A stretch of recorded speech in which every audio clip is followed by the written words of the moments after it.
एक कथा सुनाते हैं। एक राजा थे, ध्यान से सुनना। एक राजा थे, उनके बहुत समीप में एक ब्राह्मण रहा करते थे। ब्राह्मणों का इतना सम्मान करते थे, एक आचार्य प्रवर का इतना ज्यादा सम्मान करते थे कि उनको तुरंत अपने बगल में सिंहासन पर बिठाना, वो जैसे आमे उनको माला पहनाना, उनके चरण धोना, उनको दक्षिणा देना, आदि आदि। ये नियम है, ब्राह्मण का करना ही चाहिए सम्मान। लेकिन वे ब्राह्मण देवता क्या सोचने लगे कि राजा मेरा इतना सम्मान करता है, अब ये मेरे वश में है। तो वे राजा के अलावा जो भी सेनापति मंत्री आदि थे उनको कुछ पूछते ही नहीं थे। कभी कभी महल में आते तो मंत्री आदि से प्रणाम करते, महाराज जी प्रणाम, बैठो, तुम्हारी प्रणाम क्या लेनी, हमको तो राजा डायरेक्ट संपर्क है हमारा राजा से। तो मंत्री सेना ये सब के लोग, ये लोग बड़ा बुरा मानने लगे, बोले कि यार ये ब्राह्मण देवता, इनका सीधा संपर्क राजा से हो गया, ये हमको कुछ समझते ही नहीं। सेनापति या द्वारपाल जरा भी चूक कर दें तो महाराज राजा से सीधी शिकायत कर देते थे उनकी, और राजा फिर दंड देता था। और ध्यान से सुनिएगा। एक दिन राजा के नीचे जितने लोग थे सबने अपनी बैठक बैठाई, और बैठक बैठा करके सबने आपस में बात की। बोले भाई ये ब्राह्मण देवता का सीधा कनेक्शन राजा से तोड़वाओ। बोले वो कैसे होगा? बोले कल इसको घुसने ही नहीं देंगे भीतर।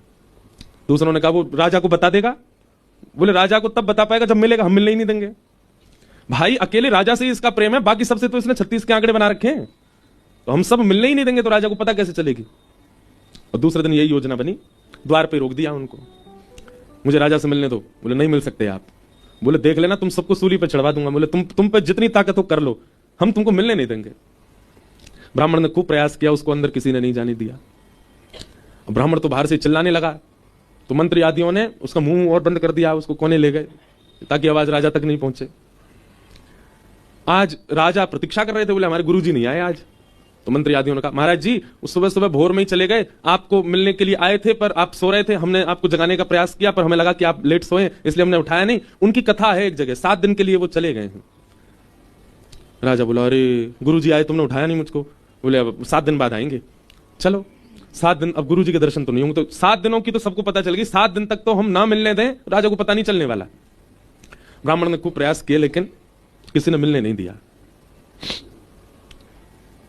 7 दिन बीत गए, 8वां दिन आया, राजा अपने सिंहासन पर बैठा। बोले आज हमारे गुरुजी आ गए होंगे भैया, अभी भी नहीं आए वो मिलने। तो मंत्री रोता हुआ आया, बोले महाराज जी वो पंडित जी जहां कथा करने गए थे ना, वहीं दुर्घटना में उनके प्राण चले गए। तो राजा बोला अरे राम राम राम, मेरे गुरुजी चले गए, मुझे लेके चलो, मैं उनकी अंत्येष्टि में तो चलूं। वो नहीं, उनके परिवार के लोग उनको पुश्तैनी गांव ले गए, वहीं उनकी कर दी अंत्येष्टि वगैरह। राजा बेचारा बड़ा दुखी हुआ, उसने कुछ मोहरें दे दी, बोले उनके घर भिजवा दो उनके परिवार वालों के लिए। बोले जी, बाहर जाकर के सब मंत्री आदियों ने आपस में बांट ली, कौन सा राजा देख रहा है। राजा का नियम था वो महीना में एक बार पालकी में बैठ करके, बढ़िया रथ में बैठ करके नगर भ्रमण पे जाता था।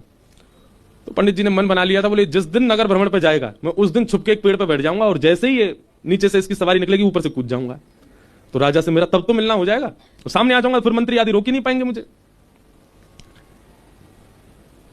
मंत्री आदियों ने सोचा नगर भ्रमण कल होने वाला और निश्चित है कि वो पंडित जी बीच में कहीं ना कहीं से कूद पड़ेंगे। तो इन लोगों ने क्या किया, रात में उनको ढूंढ धाड़ करके कम से कम कोसों दूर छोड़े आए कहीं जंगल में कि आ नहीं पाऊं, कैसे भी राजा से मिलना ना हो। लेकिन पंडित जी रात रात में कहीं से दौड़ दाड़ के उसी मार्ग में एक पेड़ के ऊपर आके बैठ गए जहां से राजा का रथ निकलना था। राजा की सवारी निकली, मंत्री आदि सब चिंता में थे, आज बोले आज हम फंस सकते हैं, वो कहीं ब्राह्मण आ नहीं जाए। बोले हम बहुत दूर छोड़ के आए हैं उसको, नहीं आ पाएगा। लेकिन वो आई गए थे रात में। जैसे ही सवारी निकली, उस पेड़ के नीचे जैसे ही पहुंची तो ऊपर से पंडित जी चिल्लाने लगे, राजन देखो मैं यहां बैठा हूं, ये मंत्री और तुम्हारे सेनापति इन लोगों ने मुझे मिलने नहीं दिया, देखो मैं यहां बैठा हूं। पंडित जी, राजा ने देख करके, ए मंत्री तुम तो कह रहे थे गुरुजी पधार गए, तो ऊपर बैठे। बोले ब्रह्म राक्षस बन गए, उनका प्रेत बैठा ऊपर, और ये यहां से निकलने वाले सब लोगों पे ऐसे चिल्लाते हैं। राजन हम तो आपसे प्रार्थना करेंगे, या तो यहां से रथ जल्दी भगवाओ या रास्ता मड़वा दो। तो ऊपर से पंडित, मेरी बात सुनो, मैं तुम्हारा गुरु, मेरे पास आओ। राजा बोला सुनो रथ मोड़ दो, दूर से चलो। देखा ही नहीं उनकी ओर। पंडित जी महाराज को अंत में बहुत कष्ट हुआ।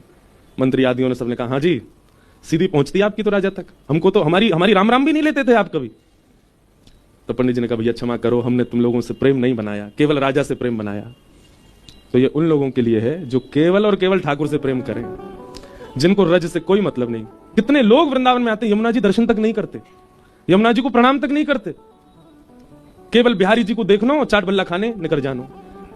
आपको लगता होगा कि आपको वीवीआईपी बिहारी जी मिल गए, आपको पुजारी जी ने प्रसाद दे दिया, आपको बिहारी जी को माला मिल गई, सीधे बिहारी जी से संपर्क बना लो, पूरा जीवन निकाल दियो। लेकिन जातना ब्रजवासी और ब्रज के रसिकन के और वृंदावन के पंचायतन के मन में आ गई ना कि या को मिलने नहीं देनो है, तो मिले ही नहीं पाओगे। इसलिए भैया, संतन में मति संतन में गति, संत चरण रज सदा लुभाने, गिरधर जब अपनों कर जाने।